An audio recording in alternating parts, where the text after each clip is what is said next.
2024 April 20 ശനി. ഇന്ന് 1199 മേടമേഴ്. വാർത്തകൾ വായിക്കുന്നത് ജി രവി.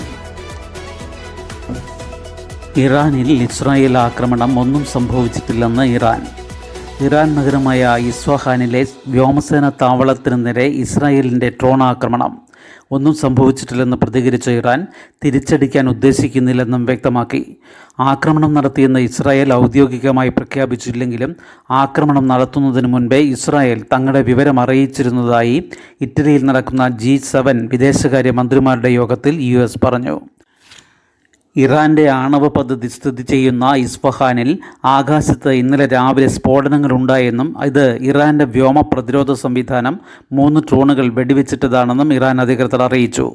ഇസ്ഫഹാനിൽ നിന്ന് 800 കിലോമീറ്റർ അകലെ തബ്രിസിലും ചെറു ഡ്രോണുകൾ വെടിവെച്ചിട്ടു. ഇന്നലെയുണ്ടായത് നുഴഞ്ഞുകയറ്റമാണെന്നും ബാഹ്യാക്രമണമല്ലെന്നുമാണ് ഇറാൻ ഉദ്യോഗസ്ഥർ പ്രതികരിച്ചത്. ഇസ്രായേലിനെ പരാമർശിക്കുകയും ചെയ്തില്ല.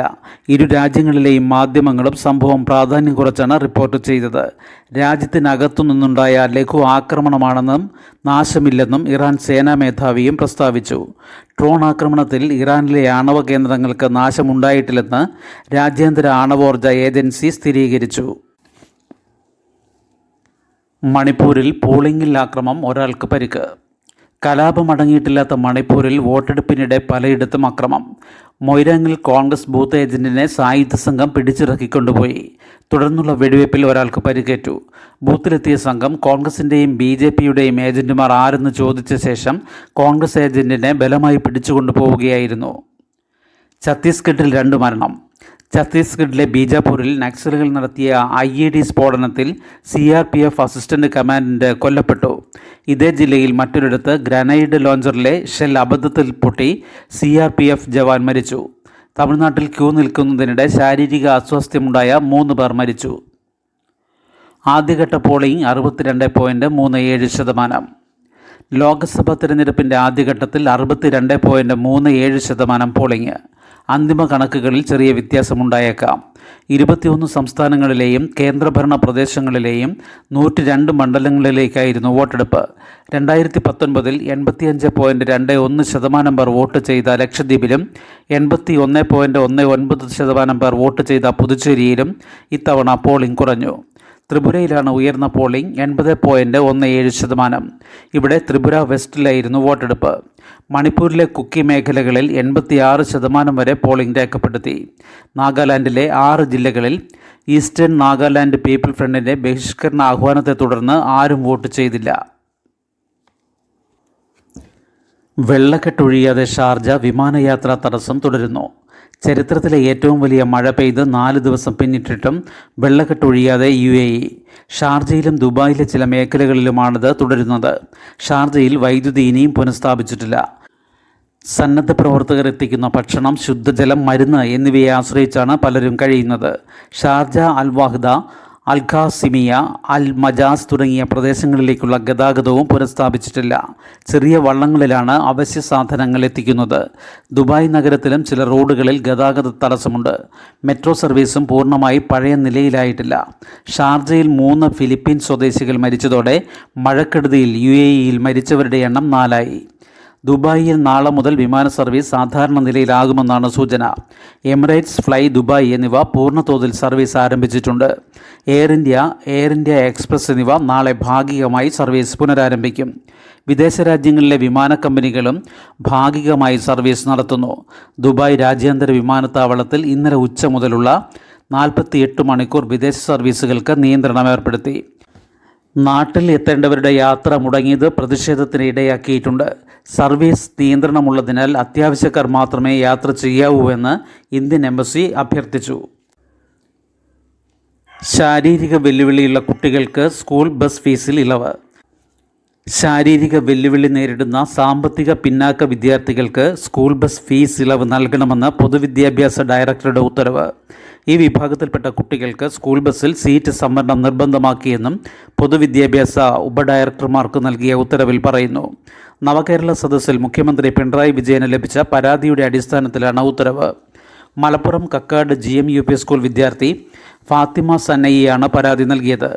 മാനുഷിക പരിഗണന വെച്ച് ബസ് ഫീസിൽ ഇളവ് നൽകുന്നത് പരിഗണിക്കാനാണ് അധികൃതരോട് നിർദ്ദേശിച്ചിരിക്കുന്നത്. നഴ്സിംഗ് പ്രവേശനം പ്രശ്നപരിഹാരത്തിന് ആരോഗ്യവകുപ്പ് ധനവകുപ്പുമായി ചർച്ച നടത്തും. സ്വകാര്യ നഴ്സിംഗ് കോളേജുകൾ ഉന്നയിച്ച പ്രശ്നങ്ങൾക്ക് പരിഹാരം കാണാനും മാനേജ്മെൻറ്റ് സീറ്റുകളിൽ മെറിറ്റ് അടിസ്ഥാനത്തിൽ പ്രവേശനം തുടരാനുള്ള സാഹചര്യമൊരുക്കാനും ആരോഗ്യവകുപ്പിൻ്റെ നീക്കം. മാനേജ്മെൻറ്റ് അസോസിയേഷനുകൾ 2017 മുതൽ അപേക്ഷാ ഫോമിന് വാങ്ങിയ തുകയുടെ 18% ചരക്ക് സേവന നികുതി അതായത് GST നൽകണമെന്ന ധനവകുപ്പിൻ്റെ നിലപാടാണ് പ്രതിസന്ധി സൃഷ്ടിച്ചത്. GST ഒഴിവാക്കിയില്ലെങ്കിൽ ഏകജാലക പ്രവേശനം നടത്തില്ലെന്ന പ്രഖ്യാപനത്തിൽ നിന്ന് മാനേജ്മെൻറ്റ് അസോസിയേഷനുകൾ പിന്നോട്ടു പോയില്ല. ഈ സാഹചര്യത്തിൽ ധനവകുപ്പുമായി ആരോഗ്യവകുപ്പ് ചർച്ച നടത്തും. ഈ പ്രതിസന്ധി ഒഴിവാക്കിയില്ലെങ്കിൽ വിദ്യാർത്ഥികൾ ഓരോ കോളേജിലും വെവ്വേറെ അപേക്ഷിക്കേണ്ടി വരും. ഇപ്പോൾ മെറിറ്റ് അടിസ്ഥാനത്തിലാണ് മാനേജ്മെൻറ്റ് സീറ്റിലേക്ക് പ്രവേശനം നടത്തുന്നത്. വെവ്വേറെ അപേക്ഷിച്ചാൽ മെറിറ്റ് അട്ടിമറിക്കപ്പെടും. നഴ്സിംഗ് പ്രവേശനം കടുത്ത പ്രതിസന്ധിയിലായ വിവരം ഇന്നലെ റിപ്പോർട്ട് ചെയ്തതിന് പിന്നാലെയാണ് വിവിധ തലത്തിലുള്ള ചർച്ചകൾ ത്വരിതപ്പെടുത്തുന്നത്. 4 വർഷ ബിരുദം UGC നയം മാറ്റം. അവസാന വർഷ വിദ്യാർത്ഥികൾക്കും നെറ്റ് എഴുതാം. ദേശീയ വിദ്യാഭ്യാസ നയത്തിൻ്റെ ഭാഗമായി UGC അവതരിപ്പിച്ച 4 വർഷ ബിരുദ കോഴ്സിലെ വിദ്യാർത്ഥികൾക്കും ഇനി മുതൽ UGC നെറ്റ് പരീക്ഷ എഴുതാം. കോഴ്സിൻ്റെ അവസാന വർഷ സെമസ്റ്റർ വിദ്യാർത്ഥികൾക്കും നെറ്റ് എഴുതാൻ പറ്റും വിധം ഘടന മാറ്റാൻ തീരുമാനമായി. ഇതോടെ PG വിദ്യാർത്ഥികൾക്ക് ഇതുവരെ ലഭിച്ചിരുന്ന സൗകര്യം ബിരുദ വിദ്യാർത്ഥികൾക്കും ലഭിക്കും. 4 വർഷ കോഴ്സ് മികവിൽ പൂർത്തിയാക്കുന്നവർക്ക് നേരിട്ട് PhD പ്രവേശനം നൽകണമെന്ന വ്യവസ്ഥയുണ്ട്.